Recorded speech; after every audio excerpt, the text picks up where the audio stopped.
দেখুন, এটা কি কোনো সভ্য সমাজ মেনে নিতে পারবে? হাজার হাজার মানুষের সামনে ব্যস্ত ঢাকা শহরে মিটফোর্ড হাসপাতালের মতো একটি হসপিটালের সামনে একজন ব্যবসায়ীকে প্রকাশ্যে পিটিয়ে উলঙ্গ করে তারপরে তাকে পাথর দিয়ে থেতলিয়ে দেওয়া হচ্ছে।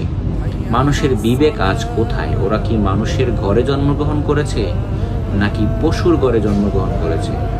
একটা পশু তো তার স্বজাতি পশুকে কখনোই আক্রমণ করে না, হত্যা করে না। আর সেদিকে এই মানুষের বাচ্চাগুলা নাকি একজন মানুষকে, একজন নিরীহ ব্যবসায়ীকে শুধুমাত্র চাঁদার টাকার জন্য হত্যা করে প্রকাশ্য দিবালোকে।